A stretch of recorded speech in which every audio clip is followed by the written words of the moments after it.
Everyone in the neighborhood knew Ember. A striking tortoiseshell cat with orange and black swirls in her fur and eyes like cracked amber glass, she wasn't just beautiful, she was weird. Not in the steals your socks and hides them kind of way. Ember would stare at you like she knew something you didn't, and somehow, you'd feel like she was right. To Ethan, her owner, Ember was family. He'd rescued her from a storm drain 3 years ago, on the same day his father died.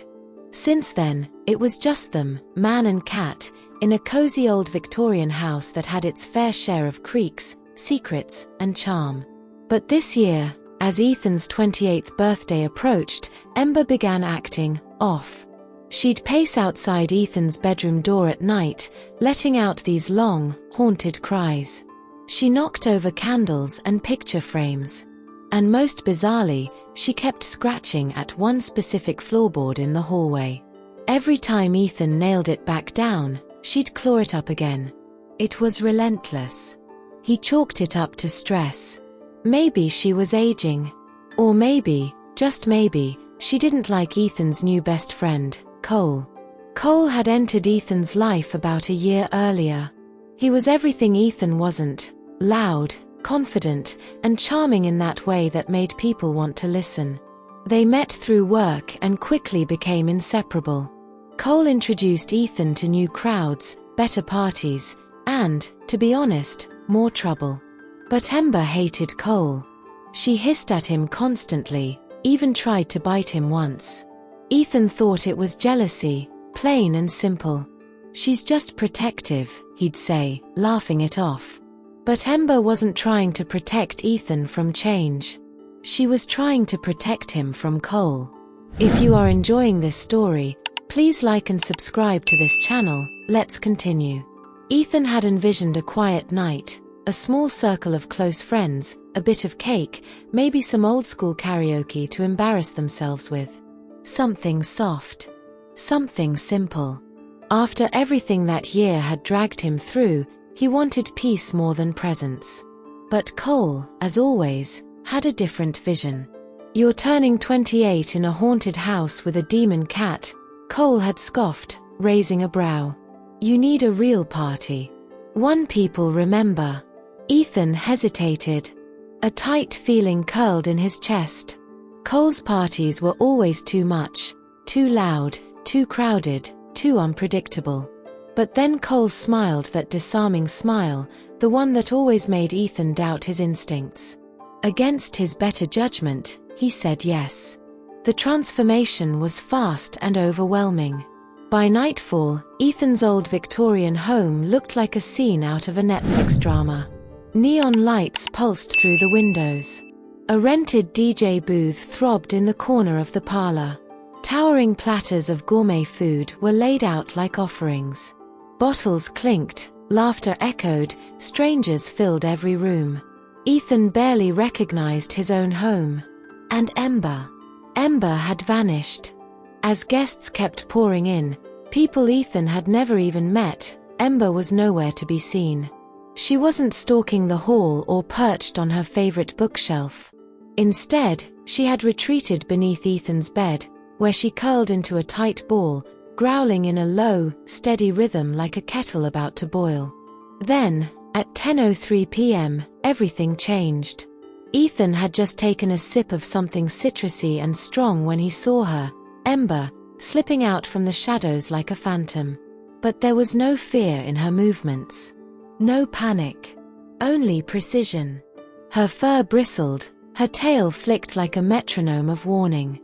She weaved through the forest of feet and spilled drinks with unnatural grace, zeroed in on the drink cart, and in one swift, almost balletic motion, she knocked a full bottle of overproof vodka to the floor. The liquid splashed across the rug like a shimmering oil slick.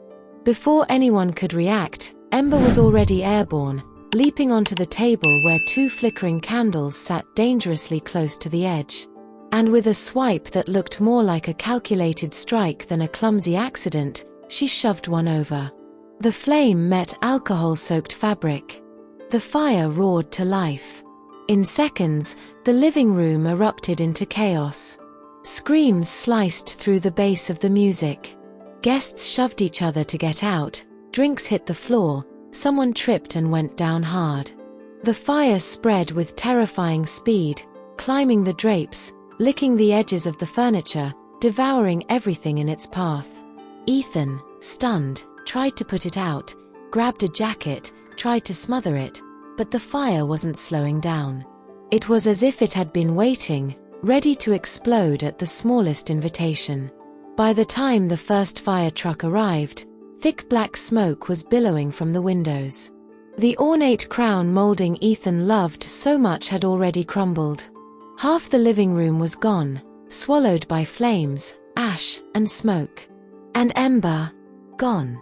Like a ghost who came just long enough to start the fire and vanish into it.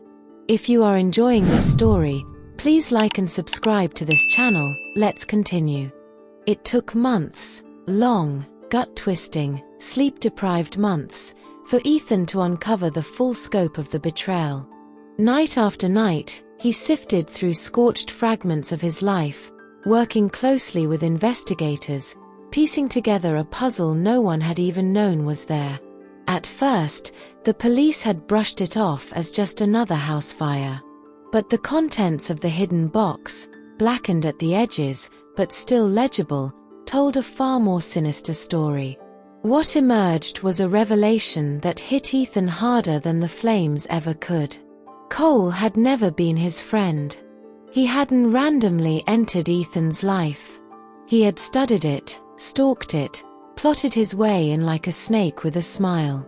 Cole had been working with Ethan's uncle all along, years before Ethan even knew his name. They had been funneling money, laundering it through the family business like it was their own personal ATM. But Ethan's father had discovered their scheme. He'd cut them off, shut it down. And shortly after, he died of a sudden heart attack. No autopsy. No investigation. Just grief, clean and silent. Too silent. The truth had been buried beneath the floorboards the entire time, just a few feet beneath Ethan's feet, screaming in silence while Cole moved freely through the house. And Ember had known. With her sharp claws and sharper instincts, she'd been trying to tell Ethan the only way she could. She had scratched, cried, growled at the door of truth night after night, begging him to see what she could smell in the rot beneath the wood. But Ethan didn't listen. He couldn't. Not over Cole's jokes, Cole's charm, Cole's convincing lies. So Ember did the only thing left to do. She lit the truth on fire. She used chaos to peel back comfort. She sacrificed safety for clarity. She burned it all down, not to destroy Ethan, but to wake him up. To rip the mask off a man wearing his father's stolen watch and smiling like he hadn't gutted their family from the inside out. The blaze scorched more than wood and wallpaper. It incinerated illusions. It torched the lies Cole had spun like silk. In the end, Ember didn't just start a fire, she forced the truth to walk through it. And when the smoke cleared, she was gone. Like a guardian who had completed her final task. Ethan never found her. Not a paw print, not a whisker. Just the memory of those ember-colored eyes, and the gnawing certainty that she'd saved his life in the most violent, perfect way possible. She didn't just make him look. She made him see. If you are enjoying this story, please like and subscribe to this channel. Let's continue. 1 year later. The house was rebuilt, not grand, not extravagant, but intentionally smaller. Quieter. Like Ethan himself. Gone were the wide-open party spaces and loud echoes of old laughter that never felt real. In their place grew peace, lush green plants lining the sunlit windowsills, shelves filled with second-hand books, and corners where silence didn't feel lonely, it felt earned. On the living room windowsill sat a single framed photo, dusted every morning with care. It showed Ember mid-leap, frozen in time, her fur flared, her muscles tensed, her eyes molten gold and burning with a truth no one else had seen. Ethan did eventually adopt another cat. A gentle calico with cloudy green eyes and a tendency to nap in sunbeams. He named her Willow. She was quiet, soft-spoken, and harmless, or so it seemed. But Ethan often caught himself watching her a little too closely, whispering things he didn't really expect a cat to understand, but said anyway. Just in case. And every year on his birthday, Ethan lights a single candle. Just one. He sets it on the new floorboard, the one he rebuilt with his own hands, exactly where the secrets were once buried. There are no more guests. No clinking glasses. No fake friends with wide smiles and dark intentions. Just Ethan, the flickering light, and the quiet memory of a cat who saw what no one else dared to. A cat who didn't just save his life, she forced him to rebuild it on truth, not illusion. Not everyone believes animals know more than we give them credit for. But after everything that happened, Ethan doesn't just believe. He knows. But what about you? Do you think Ember knew what she was doing, that she understood the fire was the only way to save him? Or was it just fate, wearing fur and claws? Let me know your thoughts in the comments. I need to hear what you think. And if this story gave you chills, hit that like button, subscribe for more mind-bending tales, and don't forget to ring the bell so you never miss what's coming next.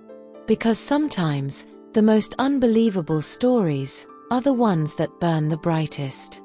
Thank you for watching. See you in the next one.